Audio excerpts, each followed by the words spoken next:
होता, फसल इतनी होती, इतना उत्पादन होता कि किसानों को आमदनी बढ़ जाती। तो नीतीश जी बिजी होंगे शायद किसी काम में। अरे बिजी क्या है, वो अलटने पलटने में बिजी रहते हैं और कुछ काम थोड़े है उनके जी में। क्या खाली पलटते? सरकार को बचाना, इधर से उधर आना, इधर से उधर 50 विधायक पर अपनी सरकार चलाते हैं। नीतीश जी पे ब्लेम लगा रहे हैं आप। ब्लेम एकदम लगाने जो है हैं, ये दिखाऊ सा का डाल ब्लेम उन पे लगवा रहा है ना। दोस्तों इस वक्त हम हैं मलई बांध पे और यह मलई बांध अधूरा पड़ा हुआ है और काफ़ी वर्षों से सरकारें बहुत आई गई और इस वक्त हम हैं बक्सर बिहार में। आइए हम इस बांध के बारे में पूरी जानकारी लेंगे। हमारे साथ में डॉक्टर श्रीकांत जी। सर स्वागत है आपका और बताइए इस बांध के बारे में पूरा डिटेल जानकारी। ये बांध जब हम पढ़ रहे थे 8-9 क्लास में, तभी से इस बांध की हम आवाज़ सुन रहे थे। कब पढ़ रहे थे आप, किस सन में?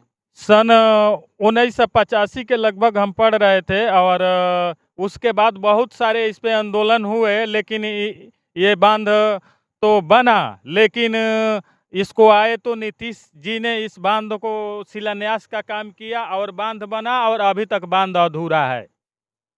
नीतीश जी ने काम अधूरा क्यों रखा है? अब नीतीश जी जाने की क्यों काम अधूरा रखे हैं। किसान तो उधर इसके पानी के अभाव में उनकी फसल सूख जा रही है, मारी जा रही है। शायद बजट न मिला हो, ये भी तो हो सकता है। बजट ही नहीं है, बजट तो बिहार को केंद्र सरकार भर भर के दे रहा है बजट। ये भर के दे रहा है। हाँ, भर भर के वहाँ पर बोरा आ रहा है, लेकिन ये विकासे नहीं करना जानते हैं, इसको बनाना ही नहीं जानते हैं। तो आपको बना दिया जाएगा मुख्यमंत्री अगर एक दिन के लिए, तो आप बना दीजिएगा इसको, पुल को। क्यों नहीं बना देंगे, क्योंकि समस्या हम देखते हैं तो हम नहीं बनाएंगे। ये क्या देखते हैं समस्या, ये तो जाके अपना सरकार बनाने में, इधर से उधर जाने में पूरा टाइम अपना वेस्ट कर देते हैं। कभी गठबंधन के साथ जाते हैं तो कभी बीजेपी के साथ जाता है, तो फिर गठबंधन के साथ चले जाते हैं, तो फिर बीजेपी के साथ चले जाते हैं। इन्हीं में इनका 5 वर्ष टाइम गुजर जाता है। किसानों की समस्या पर ध्यान नहीं, आपका कहने का मतलब यही है? एकदम नहीं है किसानों की समस्या पर ध्यान, इनका एकदम नहीं है, 1% नहीं है। नहीं, अगर ध्यान होता तो इसी तरह देखाऊ शाह का डाले बना होता। देखाऊ शाह का ढाल मतलब? देखाऊ शाह का डाल मतलब कि खाली दिखाया जाता है, उससे कुछ होता नहीं है। क्या बात करते हैं? क्यों नहीं बात करें, हम देख रहे हैं कि अगर ये बना दिया तो पानी मिलना चाहिए कि नहीं मिलना चाहिए। मिल तो रहा, पानी तो जा रहा है ना तो पानी नीचे जा रहा है कि उधर फसलों को सिंचित करने के लिए जा रहा है। इस पानी को क्या हो सकता है, इसी पानी को न रोकना है और उधर डालना है, ताकि इसके 4-5 प्रखंड है, 61 प्रखंड है, आपका चोंगाई प्रखंड है, आपका नावानगर प्रखंड है, आपका भोजपुर जिला का ब्रह्मपुर प्रखंड है, सिमरी प्रखंड है।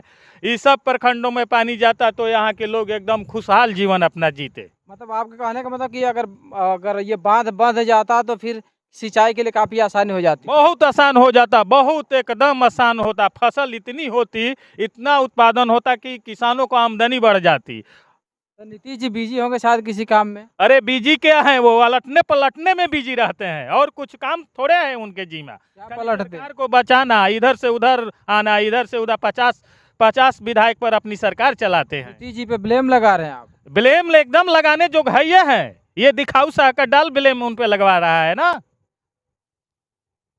तो देख सकते हैं आप दोस्तों, आज नीतीश सरकार के ऊपर ये सवाल उठाए जा रहे हैं किसानों की तरफ से और यह बात जो है आधे अधूरे में नीतीश सरकार में बनवा कर छोड़ दिया गया। शुरुआत कहाँ से की गई थी? 1977 में एक बिंदेश्वरी देवी नाम के मुख्यमंत्री हुआ करते थे, उन्होंने ही इस बांध की संरचना को रची और आते आते इतना दिन हो गया, हम लोग लग रहा है कि हम लोग अब एज हम लोग का एथी हो जाएगा तभी इस बांध से पानी जाएगा क्या। शायद अगले जन्म में देखने को मिले। अरे अगले जन्म में कौन देखता है, कोई नहीं देखता, जो रहता है वही देखता है, वो अगले जन्म कहने के लिए होता है। तो किसानों ने इसके लिए आंदोलन नहीं किया था क्या? अरे किसानों ने आंदोलन किया था, डुमरांव में राजधानी एक्सप्रेस को रोक दिया था, लेकिन किसानों को बहला फुसला कर, उनको अपने पार्टियों में मिलाकर, प्रलोभन देकर सारे किसान को ये रोक दिया गया। तभी से किसान लोग विखंडित हो गए, इधर उधर पार्टियों में अपना जाकर अपना उल्लू सीधा करने लगे। फिर कभी जरूरत नहीं पड़ी किसानों को कि इस बांध को बनवाने के लिए बहुत आवाज बार पड़ी, जरूरत तो बहुत बार पड़ी, लेकिन ये लोग एकत्र नहीं हुए जो उस टाइम में एकत्र हुए थे। तो क्या लगता है कि फिर आने वाले समय में आंदोलन होगा इस तरीके से? एकदम होगा, 100% होगा। कौन करेगा?